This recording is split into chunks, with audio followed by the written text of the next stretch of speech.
Tēnā koutou katoa tonight on City News. Television personality Mike King's call to kōrero is a big hit with the district students. Dramas to the fore at Rotorua Boys High as rehearsals begin for this year's school production of Aida. And expressions of interest have been called for organisers wanting to run next year's Rotorua Bike Festival. Television presenter Mike King has been sharing his story and the journey his life has taken with local students and the community. Last week he toured the district schools and halls with his call to kōrero and a Coroner and a King presentations sponsored by the Key to Life Charitable Trust. We've been doing a presentation where my offsider Ty and I, we get up on stage and talk about our troubles. So what we're trying to do is we're trying to get and engage youth and get them to talk about their problems and find solutions for themselves.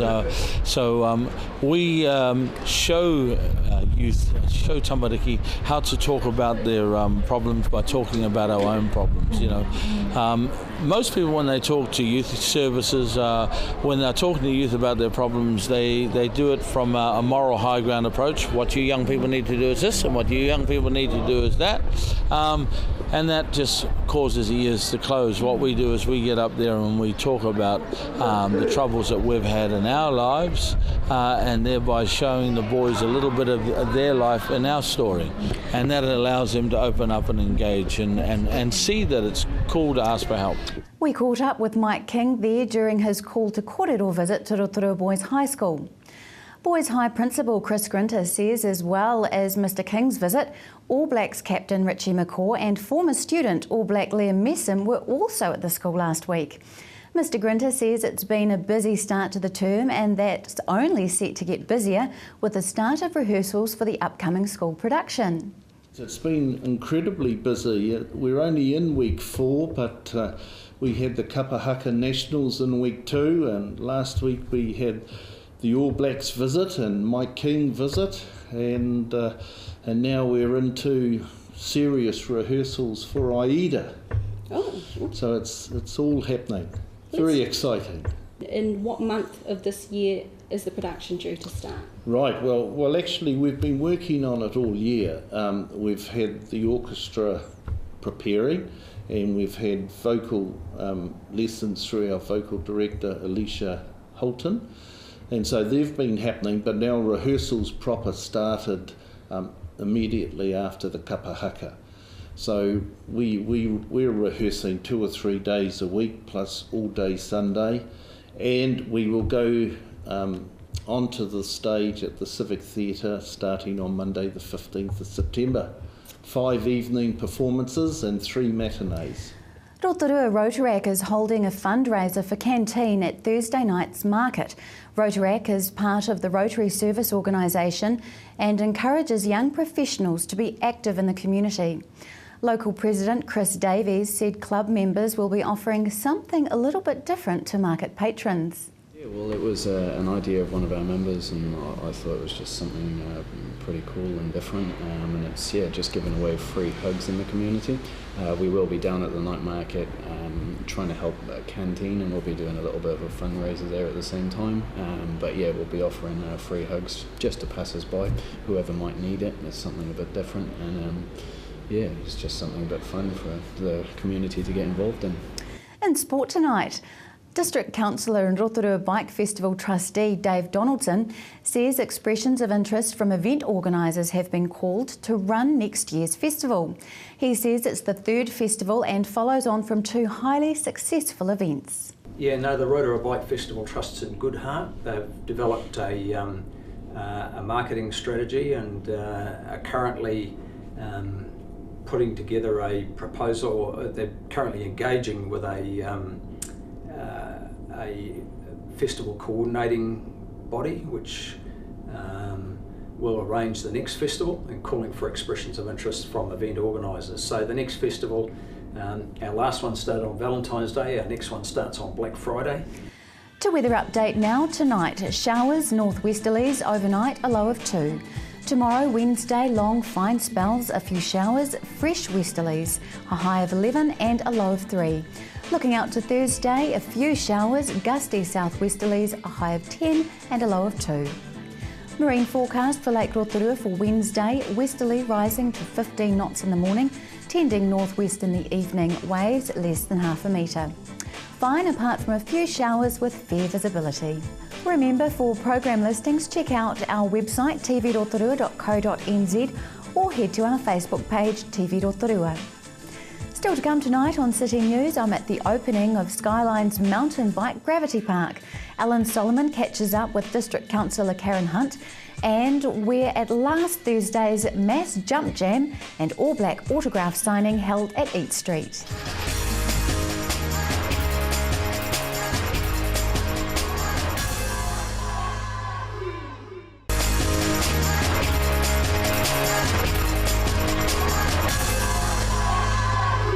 I'm joined now by Tuck Mutu. Now, Tuck is the Director of Multi-Day Adventures, but he's been here and helped develop this gravity park, Skyline Gravity Park, isn't it? Yep, sure is. So what's that process been like? So 2.5 years ago I came forward with an idea of developing this park up here.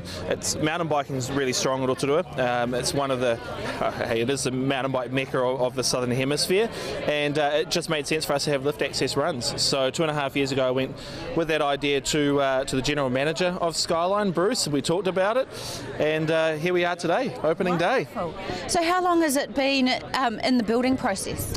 So, I mean, we started off with our first trail development about 2 years ago. It was a one-off track that we built for a race. We did that again this year as well, and I suppose the real park development side of it has been a pretty quick 5 months, but we're only in stage 1 of development. There are 3 stages that will take us through to the completion of the grand opening of this park. So we're looking at completing that around about March 2015. Oh, exciting. What's the cost been like? Has it been a massive investment? Yeah, it's a pretty big investment. We've had support from the Tourism Growth Partnership funding, which comes from government.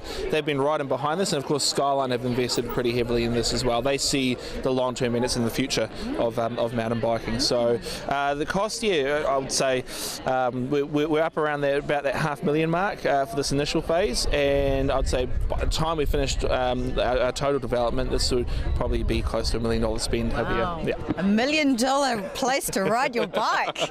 Well, that's going to bring people in. How excited are you to see the amount of people that have turned out? Oh, hey, I mean, this has been long coming, that's for sure. 2.5 years of development. It's great to see everyone turn up. Great to see a lot of happy faces. In all honesty, we've had some guest riders riding during the development to obviously talk about how they think it's progressing, and I mean the feedback's been amazing. You know, some of our harshest critics are our locals, and they've just absolutely been rating it. So yeah, it's just great to be here at the opening day. Hardest part of this whole thing?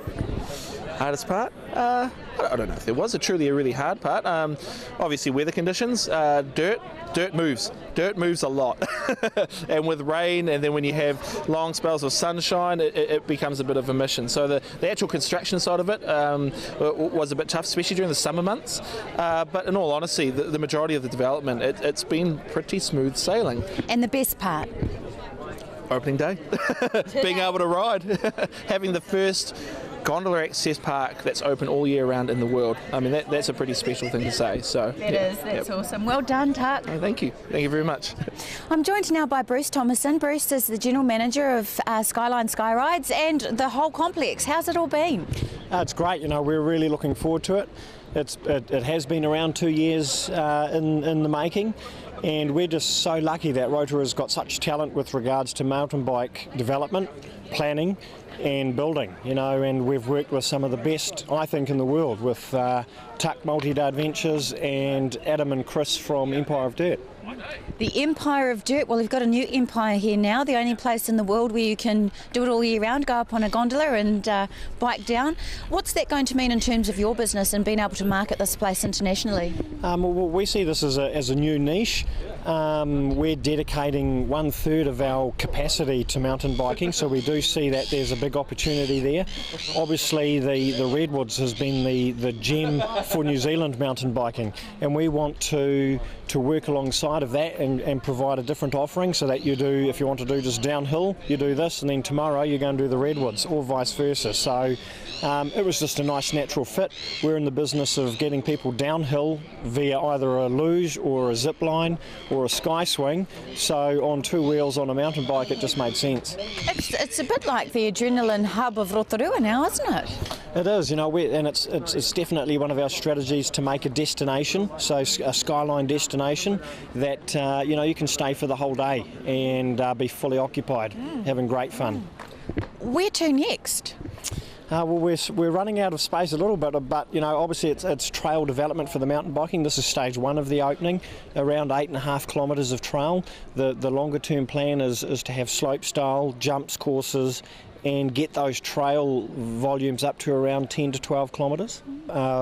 We got support from the Tourism Growth Partnership that enabled us to take our initial plan and boost it so that we're able to develop trails that are international event class status, and we're going out with New Zealand and Destination Rotorua and the Rotorua Mountain Bike Club to go out there and win major international events, and it's just watch this space. Watch this space. Well, is there anything you'd like to say to people who might be thinking about what they're going to do this weekend? Where should they come? Obviously at Skyline, and I'd just say ride more, and the weather's looking great for the weekend. Come and enjoy. Wonderful. Thank you so much. Thank you.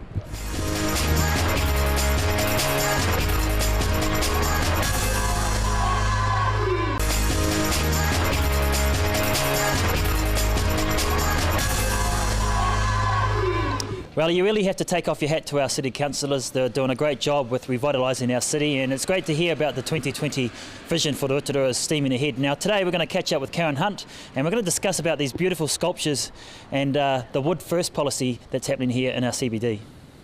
Hi Karen, thanks for joining us today on City News. Now it's nice to catch up with you because I think your portfolio of the inner city revitalisation is probably one of the ones that we see quick results from, and the evidence of that is where we're sitting here on the corner of Tūtanakai and Edawera Street. So you're obviously quite excited to see all the new arts and crafts that are popping up around town. I'm delighted, and the wonderful thing about this being Edawera Street being our second intersection is that we've been able to incorporate positive feedback from our first intersection at Pukawatua Street, and this has made this intersection even better from a usability for our disabled people, from a beautification, and as you can see we're sitting on one of the newest pieces of art, functional artwork in this intersection at the moment. Well, let's talk about this because it's obviously not a seat even though we're sitting on it, but it's a bike stand. Unusual story.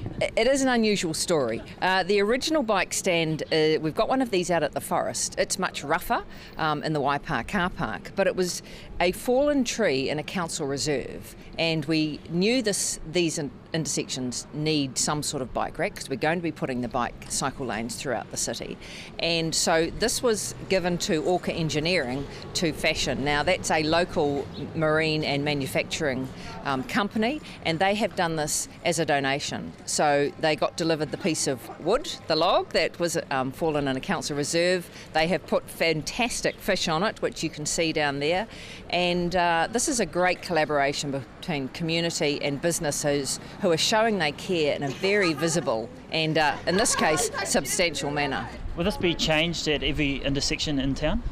It will when we are doing work there. There'll be some intersections that we just specifically target for that, but generally as we do an intersection upgrade, this kind of feedback helps us fashion the next exhibition, and I would be expecting that we'll get some other feedback from this intersection that will help going forward. Cool, well let's cross over the road and have a look at Jake's crib. Now this seat's just outside the body shop, Karen. Jake's crib, who's he?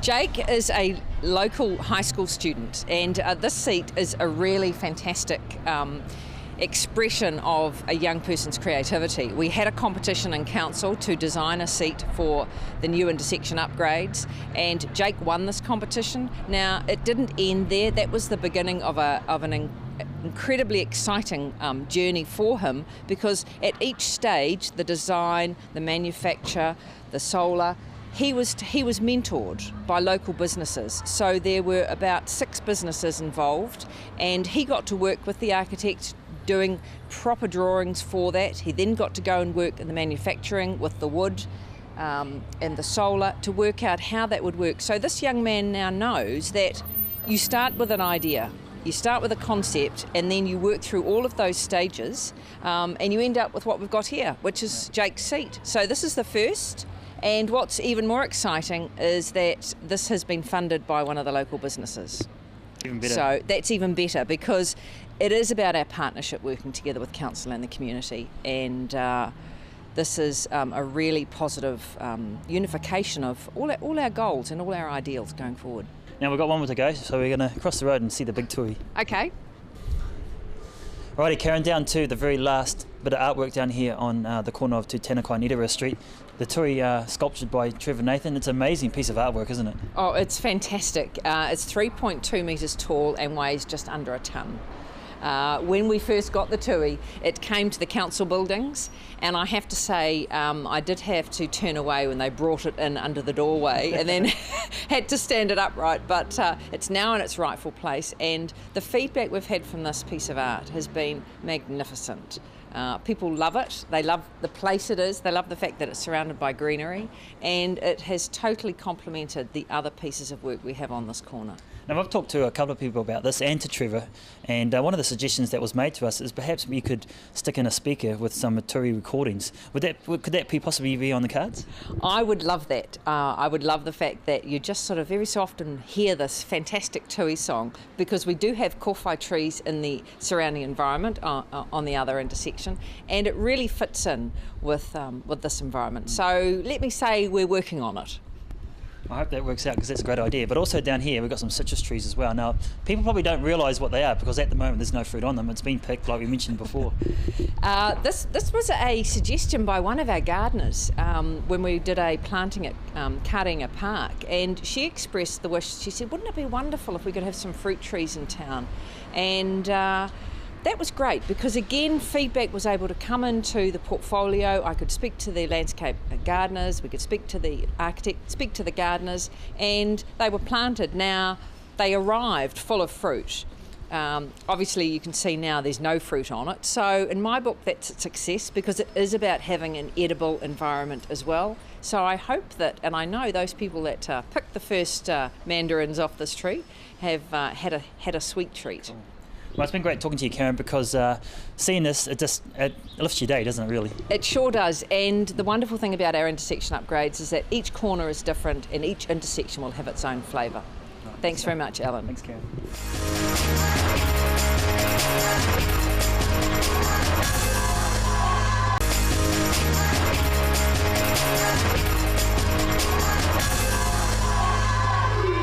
Well, we've been down here at East Street for the last hour and a bit now, catching up and talking with some of the All Blacks. You can see up there on stage Liam Meeson and Richie McCaw, and then down on the front here we've got Tawara Kurbalo and Brodie Retallick. Now, it's my last interview here at TV Rotorua. Pretty lucky really to interview the All Blacks captain Richie McCaw, and we have a chat with Liam as well. So big day down here for Rotorua. We have a quick chat with Stevie Chadwick and find out about her thoughts about these boys coming to town. So stay tuned, it's a great story. Hi Steve, I saw your big smiles on the stage there, so apart from winning the medal race last year, this has to be a highlight of your career. This is a big highlight. These are stars in our eyes. You know, these guys, they inspire us, and for them to choose Rotorua, one of 5 cities to come to, or townships, it's big for us. Look at the kids today. Look at those Time Mitchell boys, you know, who are inspired, and they've come and they've got that common touch, jump jam with Linmore Primary School. It's very cool. You had some nice words for Liam, you know, when you first met him. He was a quite shy guy, but now he's number 1-6. He's an ambassador. He was shy, awkward, didn't realise the career ahead, didn't even realise that how people look up to them, and look at him today. And I don't think he was as good as jump jam as Tawara, actually. So. Well, they could be looking for some new careers, because the other day DC and Richie McCaw were singing on stage, now they're dancing, so possible careers. Yeah. And Richie McCaw, you know, what a hero really, and he just keeps bringing it home for us, and all of New Zealand's inspired by them, and they turn out. This is the common touch, meeting the real people, and I love them for that. Pretty happy with the turnout, because there's a few hundred kids here. Fantastic. And they've been to Boys High, and they had Rotorua greet them, and they had that real Te Arawa way coming here, and they feel it. You know, Liam feels it, and it's great. We're proud of it. Any predictions for the upcoming Bledisloe Cup? What do you say? Really? You know, no, the boys, our boys, has to happen. Yeah. Good stuff. Thanks, Steve. Great. Gee, obviously a bit disappointing for the Crusaders' loss in the weekend. How's the body holding up? Our body's pretty good, to be honest. So that's one positive, I suppose. But yeah, pretty disappointed after what happened the weekend. But can't do much about it now. And I guess from now on, you change your focus to the Test match in 10 days time. So that's exciting in itself. So yeah. One of the kids asked you about the refereeing on the night, and you mentioned about having 2 referees. Do you think that is something that could be in the future for rugby? Oh, I don't know. I just know it's a damn tough job as a ref. You have 4 or 5 100 plus kg guys all arriving at a great rate of knots. It's a tough job, and I know there's been all sorts of talk about ways of making it easier, but it is what it is, and if someone decides that could be worth looking at, maybe, but. It's they're bloody important to have a game of rugby, and I think rugby's unique because there is interpretation. You just got to make sure you get your own stuff sorted to give yourself, make it easy on the refs, really, and that's the way I look at it. If you start worrying about it, and you lose focus on what's actually most important. What does it mean to players like yourself, and especially for Liam, to come home to here to Rotorua and engage with the local crowd? Oh, it's pretty cool doing these sort of things. For the last few years, we before we come to camp, send guys in all different directions, and you get a lot of support from these sort of places like Rotorua and all the little towns around the country, and we certainly don't take that for granted. It is a wee way of saying thanks, really, and you see by the turnout, people get pretty excited. Just final question there, Richie. This week you've been on TV with your charity with DC, doing a bit of dancing and a bit of singing. Tonight you're doing a bit more dancing, so any future aspirations for that? Well, you saw how bad it was, so you could see that quite clearly not, and I've had quite a bit of stick last night from my effort on trying to sing a little bit, so I think we put a line through all that. Right, good stuff. Well, I just enjoy sitting back and watching people who know what they're doing to do it. Nice one, excellent, thank you. Right, Liam, last time we caught up was the Chiefs versus the Blues in a pre-season game. Your season didn't turn up the way that you wanted, and unfortunately near the end there, the Chiefs sort of fell away. So what's the feeling at the end of the season for the Chiefs? Oh, yeah, obviously we're disappointed. We wanted to be in that final. We gave ourselves the best opportunity to get there with making the playoffs against the Brumbies, but just fell short. So hopefully that's a learning curve for us, and we come back next year more hungry to get that title again. How hard or easy is it for you, someone like yourself, to switch from Super 15 Chiefs rugby to coming into an All Black camp? Oh, it's not that hard at all, mate. It's you're representing your country. Something you always want to do, and that's why we wake up every morning is to wear this black jersey. So just backing on the grind. It is what it is. So just got to work hard. Any predictions for the upcoming Bledisloe Tri-Nations? It's pretty tough. Yeah, I know it's going to be very tough. The Wallabies are going to be a strong side. South Africa always strong, and the Argentinas. Anything can happen when you play them. So it's another tough competition, but we just got to prepare the best that we can every week. That was local All Black hero Liam Messam speaking with Alan Solomon. If you have a news event TV Rotorua can support, call our office and talk with one of the team on 073488 984 or email news@tvrotorua.co.nz. And if you've missed anything in tonight's show, you can watch it again at tvrotorua.co.nz. Thanks for watching tonight from all the team here at City News. For Māori e Rotorua.